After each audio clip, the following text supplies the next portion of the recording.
श्री स्वामी समर्थ, जय जय स्वामी समर्थ, श्री स्वामी समर्थ, जय जय स्वामी समर्थ. श्री स्वामी समर्थ महाराजांच्या नामस्मरणाने आजच्या व्हिडिओला सुरुवात करूया. शुभ संध्याकाळ तुम्हा सगळ्यांना. कसे आहात तुम्ही सगळे? आशा व्यक्त करते स्वस्थ असाल, मस्त असाल, स्वामींच्या सेवेमध्ये रममाण असाल. उद्या आहे संकष्टी चतुर्थी आणि शुक्रवार. संकष्टी चतुर्थी कुठली आहे तर कृष्ण पिंगट संकष्टी चतुर्थी आहे, ज्याच्यावर ऑलरेडी 2 व्हिडिओ माझे झालेले आहेत आणि खूप जास्त महत्त्वाचे आहेत. मी नेहमी तुम्हाला सांगत असते की तुम्ही वेळेत व्हिडिओ बघत जा, जेणेकरून तुम्हाला पूर्ण माहिती मिळेल आणि ज्या त्या वेळेत सेवा किंवा उपाय केल्याचे फायदे मिळेल. पण उशिरा बघितल्यावर मग माझ्याही हातात काही नसतं. तर उद्या आहे चतुर्थी आणि उद्या आपल्याला गणपती बाप्पांना काही वस्तू अर्पण करायच्या आहेत, काही गोष्टी ज्या सेवे स्वरूपातच तुम्ही करू शकता आणि सगळ्यांनी करा. विद्यार्थी, विद्यार्थिनी, पती, पत्नी, आजी, आजोबा, काका, काकू सगळ्यांसाठी हा उपाय आहे. गणपतीच्या भक्तांमध्ये कधीही नीच उच्च असा प्रकार नसतो, कुठल्याच देवाच्या ह्याच्यात नसतो. मात्र आपण काही वेळेस काय होतं, आपल्या आपल्या व्यापात आपण असतो आणि आपल्याला वाटतं की मी आता नेमकी सेवा कशाची करू, गणपतीची करू का दत्त महाराजांची करू का स्वामींची करू का अजून काय करू म्हणजे मला माझा देव ऐकेल. पण तसं नाहीये. देव सगळ्यांचं ऐकतो, कुणाला कमी देतो, कुणाला जास्त देतो, कुणाला वेळेआधी देतो, कुणाला वेळेनंतर देतो. मात्र एक लक्षात घ्या की आपल्याला जर लॉंग टाइम कुठलीही गोष्ट टिकवायची असेल तर थोडं शांततेनं घ्यावं लागतं, कासवाच्या पावलाने पुढे जावं लागतं आणि कायमस्वरूपी आपलं बस्तान मांडावं लागतं. ज्याला सगळं काही शॉर्टकटमध्ये पाहिजे आहे त्याला मिळतं, खूप मिळतं, पण ते तात्पुरतं असतं. त्याला एक असं कायमचा वरदहस्त नसतो. मग महाराज असो किंवा गणपती बाप्पा असो, नित्य नियमाने म्हणजे काय तर कायम सातत्य ठेवून जो कोणी भगवंतासाठी रोजचे 10 मिनिट काढतो, मग ते तुम्ही गणपती बाप्पासाठी काढा किंवा महाराजांसाठी काढा, देव त्याचं नक्की ऐकतो आणि देव त्याला त्याच्या योग्यतेचं देवतो. एवढा विश्वास माझा आहे की मला माझ्या योग्यतेप्रमाणे महाराजांनी कधी कमी नाही केलं, कधी जास्त दिलं, कधी कमी दिलं, कधी काढून घेतलं, कधी परीक्षा बघितली. अशा अनेक स्वरूपात मी आजपर्यंत तारून घेतलं मला महाराजांनी. तर उद्या गणपती चतुर्थी म्हणजे संकष्टी चतुर्थी आहे. उद्या आपल्याला गणपती बाप्पाला काही वस्तू अर्पण करायच्या आहेत. त्यातली सगळ्यात पहिली वस्तू कुंकू.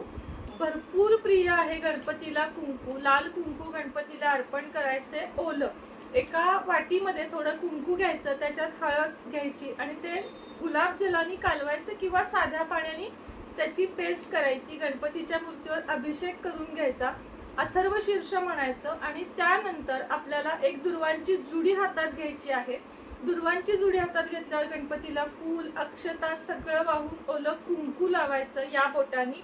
त्याच बोटाने आपल्याला लावून घ्यायचं, अक्षता वाहायच्या. अक्षता वाहिल्यानंतर सगळ्यात पहिलं अर्पण करायचं ते फूल आणि फूल झाल्यावर दुर्वांची जुडी. फूल कोणतं तर जास्वंद, लाल गुलाब असं कोणतंही फूल असू शकतं. आता हे झाल्यानंतर अजून काय काय गणपतीला प्रिय आहे तर रुईच्या फुलांचा हार.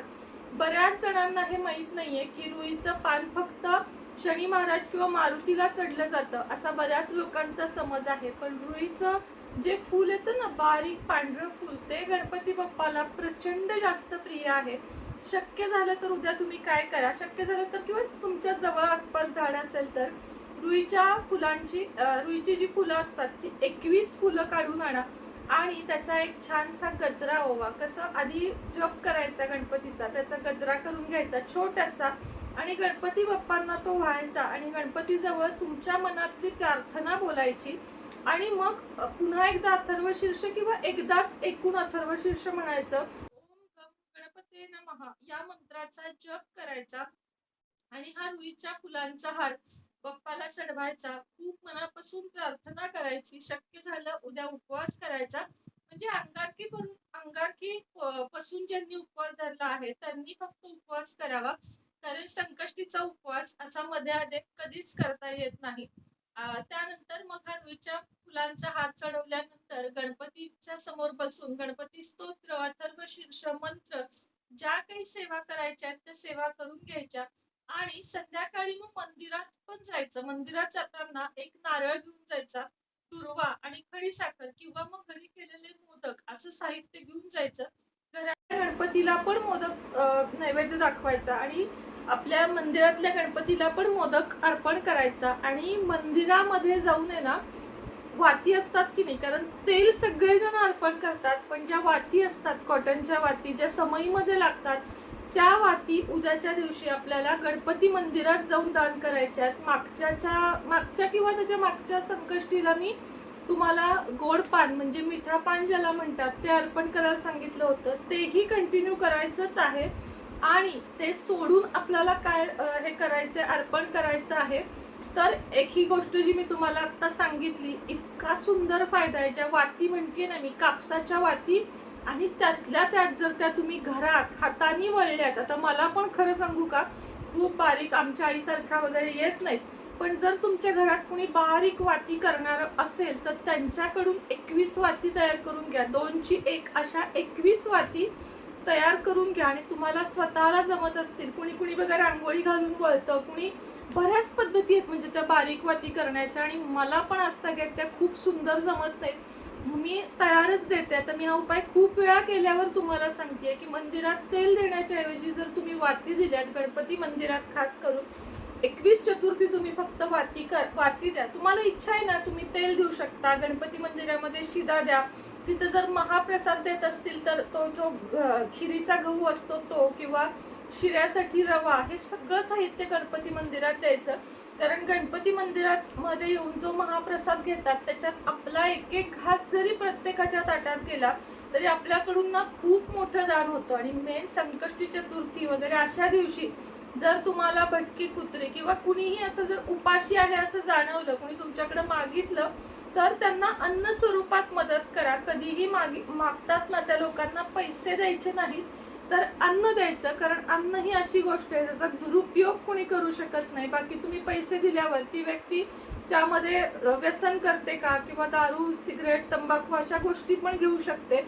त्यामुळं आता तुम्हाला छोटासाच कोइन्सिडन्स सांगते की मध्ये आम्ही बाहेर गेलो होतो आणि एक काका आले आणि मला म्हणाले की हे मला औषधं घेऊन दे. तर मी त्यांना म्हटलं त्या इकडे मी घेऊन देते, मी मेडिकल मधनच आली आहे. तर नाही मला पैसे दे. तर म्हणले नाही काका तुम्हाला औषधं पाहिजेत ना, मी तुम्हाला औषधं घेऊन देते पण मी पैसे नाही देऊ शकत. तर ते म्हणले नाही मला हे तिकडच्या मेडिकलमध्ये मिळतात. म्हणले चला तिथं घेऊन देते. मी पहिल्यांदा दिसेल त्याला पैसे द्यायचे, पण मला नंतर हे लक्षात आलं आणि मग मी ठरवलं की नाही, मुळात ज्या गोष्टीची ज्याला गरज आहे ना ते द्यायचं. पैशाचा खूप दुरुपयोग करतात माणसं. अगदीच जे वयोवृद्ध, अपंग अशा व्यक्ती त्यांना तुम्ही अवश्य द्या. पण जेव्हा तुम्हाला कोणासाठी तरी काही करावं वाटेल तेव्हा विद्यार्थ्यांसाठी दप्तर, वह्या, विद्या म्हणजे विद्येचं दान केलेलं खूप चांगलं आहे. उद्या गणपती मंदिरात तुम्हाला सांगते ना, रवा, साखर आणि तूप आणि या वाती एवढं जरी तुम्ही देऊन आलात, तुम्हाला तुमच्या घरामध्ये एक पट आपण एका हातानं दिलं तर आपल्याला देव 100 हातांनी देतो. हे लक्षात ठेवा. तुम्हाला जर तुमच्या सेव्हिंग्स वाढवायच्या असतील, तुम्हाला आयुष्यात प्रगती, तुमच्या मुलांची, पतीची, तुमची स्वतःची बरकत व्हावी वाटत असेल ना, तर अन्नदान हे सगळ्यात मोठं दान आहे.